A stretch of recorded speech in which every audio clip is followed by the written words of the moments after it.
Today, businessman Donald Trump has company at the top of the GOP. A new CBS News New York Times poll has the real estate mogul virtually tied with retired neurosurgeon Ben Carson. The pair are only 4 points apart, which is within the margin of error. We're now joined by CBS News elections director Anthony Salvanto and Leah Rigueur. She's an assistant professor of public policy at Harvard's Kennedy School of Government. We thank you both for joining us. First to you, Anthony, what is it about Ben Carson's strategy that is really, well, that can really explain this meteoric rise? Well, you know, what we're seeing nationally is Trump at the top, Carson close. And that mirrors a little bit that we saw in some of the states in particular, you know, those early primary states where everybody descends on starting this time of year, Iowa, New Hampshire, South Carolina. In Iowa, it looks like very much a two-man field as well, same two candidates, Trump and Carson. And we asked them what it was that they were looking for in a candidate, and the number one answer was private sector experience, business experience, which says to me a little bit about, number one, that, you know, Donald Trump's message is sinking in, but also about where our politics are, which is that people are now looking outside the realm of government for that kind of experience and what they want in a candidate. Leah, I want to turn to you. Ben Carson's rise is surprising a lot of folks. I know you have written extensively about black conservatism. What do you make of Ben Carson's appeal?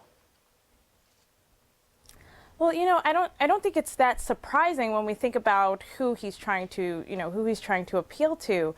I think for conservative voters, he's incredibly likable. He's soft-spoken, he's smart, he has a history behind him, and he's saying the types of things that they're thinking and saying in their homes. Could Carson help Republicans crack double digits with black voters? Well, you know, I think that's tough. Getting to black voters is going to take more than just having a black candidate, right? It's also about, does he have the kind of policies that can appeal to black voters?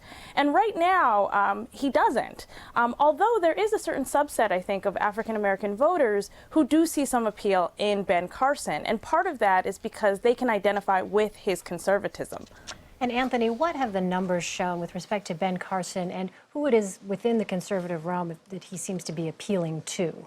You know, he and Donald Trump have a similar story. It's really interesting. Their support cuts across all those usual boxes that, you know, pollsters always categorize the electorate. Okay, here's the conservatives, here's the moderates, here's the old and the young, et cetera. And Dr. Carson's support is pretty even and pretty strong across all of those groups. It includes, of course, evangelical voters, which I think is very important to any coalition that he might put together. Donald Trump is strong, however, among them, too.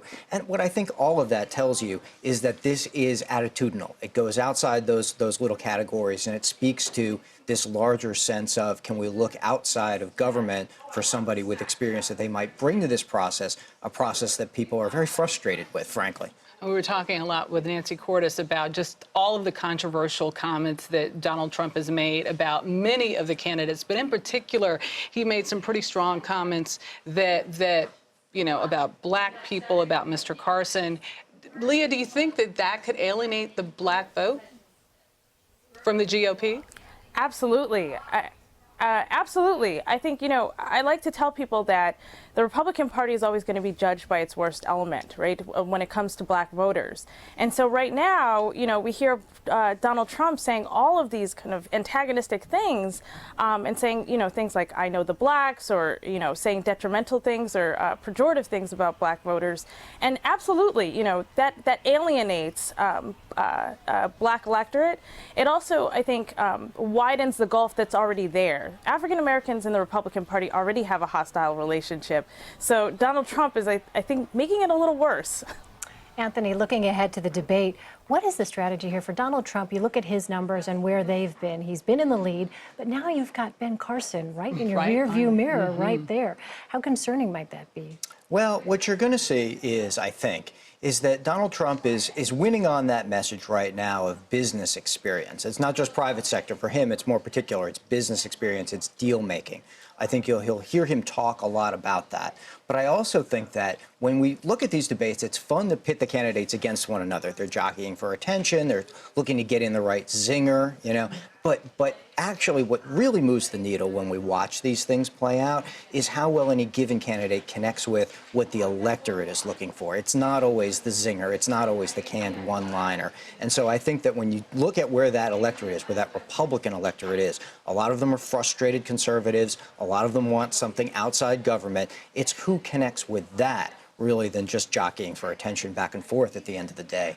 Well, thank you, Elections Director Anthony Salvato and Leah Rigueur from Harvard's Kennedy School of Government. We thank you both for being here. 11 Republican candidates will take the stage tomorrow night for the next primary debate. CBSN, of course, will have full coverage ahead of the debate starting at 6 p.m. Eastern Time, so tune in.